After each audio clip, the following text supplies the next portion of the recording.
పిల్లలు స్కూల్ నుండి ఇంటికి వచ్చేసరికి ఏదైనా ఈజీగా, టేస్టీగా స్నాక్స్ ప్రిపేర్ చేయాలనుకుంటే ఈ విధంగా సర్వపిండి ట్రై చేయండి. చాలా సింపుల్ గా ప్రిపేర్ చేసుకోవచ్చు అండ్ టేస్ట్ కూడా చాలా చాలా బాగుంటుంది. ఈవినింగ్ టీ టైమ్ లోకి బెస్ట్ స్నాక్ రెసిపీ అన్నమాట. ఈ సర్వపిండి ప్రిపేర్ చేయడం కోసం ముందుగా మిక్సింగ్ బౌల్ లోకి 2 కప్పుల బియ్యం పిండి వేసుకోండి. అలాగే రుచికి సరిపడా సాల్ట్, 3 టేబుల్ స్పూన్ల వేయించిన పల్లీలు, 1 టేబుల్ స్పూన్ నువ్వులు, 1 టీ స్పూన్ జీలకర్ర, ఒక మీడియం సైజ్ ఉల్లిపాయని చిన్నగా ముక్కలుగా కట్ చేసుకొని వేసుకోండి. అలాగే కొత్తిమీర తరుగు, కరివేపాకు తరుగు వేసుకోవాలి. తర్వాత ఒక 7-8 పచ్చిమిర్చి, 2 ఇంచుల అల్లంని గ్రైండ్ చేసుకొని వేసుకోండి.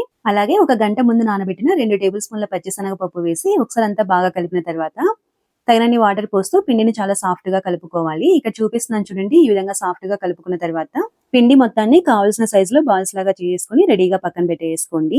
ఇప్పుడు పాన్ కి కొంచెం ఆయిల్ అప్లై చేసి ఈ విధంగా పిండి ముద్దను చేసుకుని మరీ మందంగా కాకుండా మరీ పలుచగా కాకుండా మీడియం థిక్నెస్ లో ఉండేటట్టు ఈ విధంగా రొట్టెలాగా ప్రిపేర్ చేసుకున్న తర్వాత కొద్దిగా ఆయిల్ వేసి మూత పెట్టి ఒక 2 నిమిషాల పాటు ఫ్రై చేసుకున్న తర్వాత రెండో వైపుకి టర్న్ చేసుకుని ఇంకొక 2-3 నిమిషాల పాటు ఫ్రై చేసుకుంటే సరిపోతుంది. ఇది ఫ్రై అయ్యే లోపు ఇంకొకటి రెడీగా చేసి పెట్టుకున్నామంటే ఈజీగా చేసుకోవచ్చు.